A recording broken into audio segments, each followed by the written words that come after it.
As we learn about our bodies, we tend to wonder what is normal and what isn't.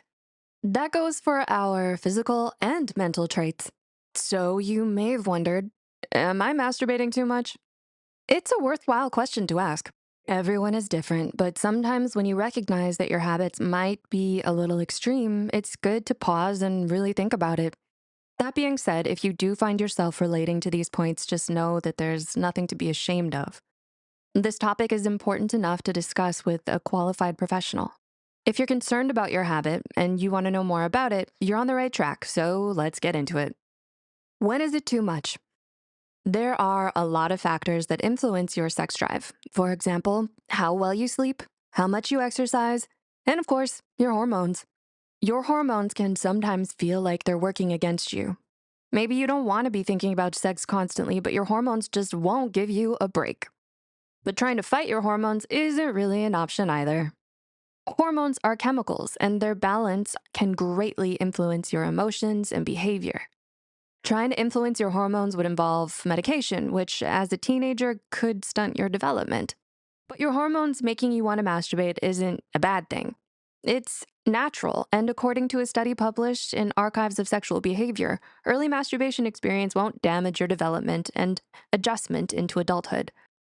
You might already know, on an instinctual level, if you're masturbating too much.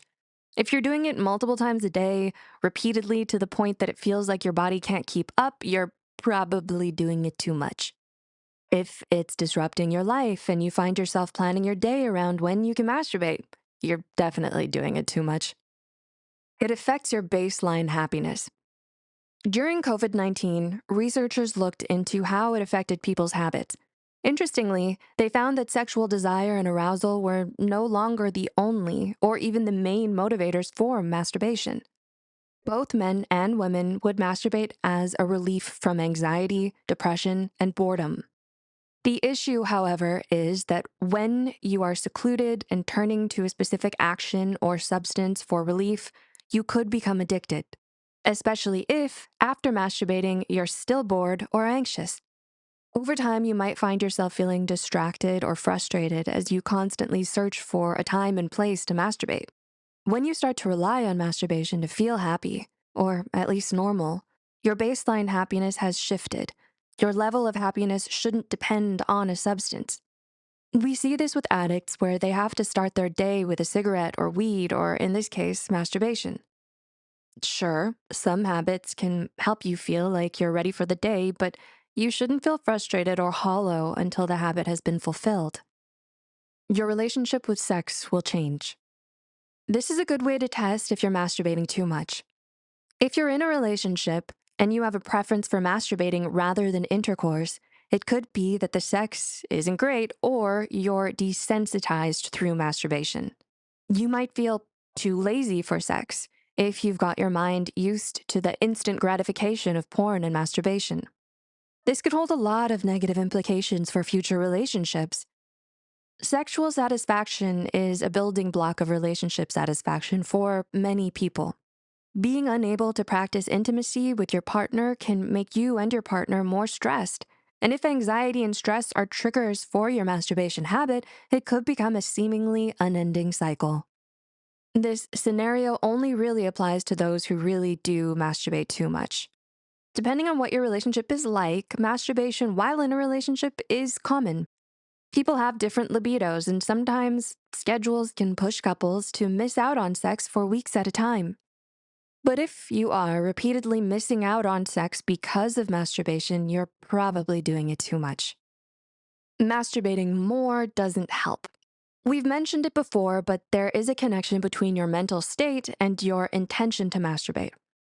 It feels good. So, when men in particular are feeling negative emotions, they might masturbate to release endorphins and dopamine. But what we know is that this is a temporary fix. The more you rely on masturbating for this relief, the more you will want to masturbate. If anything, it could make you feel worse. Many people feel guilty for masturbating, whether it's because of your religion, the way you were raised, or your own personal feelings. You may have felt wrong for masturbating. If you are a chronic masturbator, but you feel constant guilt over it, it could lead you down a dark path of severe depression and poor self-esteem. And as we've learned, masturbation is what some people do to ease their depression. So masturbating more won't help you. Like with any compulsive habit, the enjoyment of it diminishes over time. Start by trying to limit your time masturbating as much as possible. Try to look out for the signs that trigger your habit. This might involve deleting apps or being more selective with the kinds of movies and shows you watch. As a chronic masturbator, you might be surprised by how many other habits are influenced by your masturbation habit.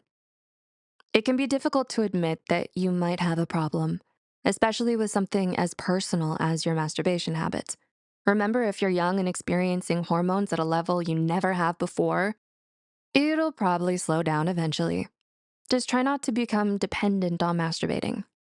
But if you're older and have successfully navigated through puberty, maybe consider some methods to help you slow down, like finding distractions and spending more time socializing. Your habit becoming chronic could be tied to another problem like depression or anxiety. Again, speaking to a professional therapist about this could change your life. Could you relate to this struggle? If you have any experience or advice that helped you, whether it was to eliminate guilt or to slow down your chronic habit, you can help a lot of people by sharing your advice in the comments below. Okay, that's all for today, Psych2Goers. If you found this video helpful, let us know by leaving a like and subscribe to Psych2Go for more videos. Thanks for being here, and we'll see you next time.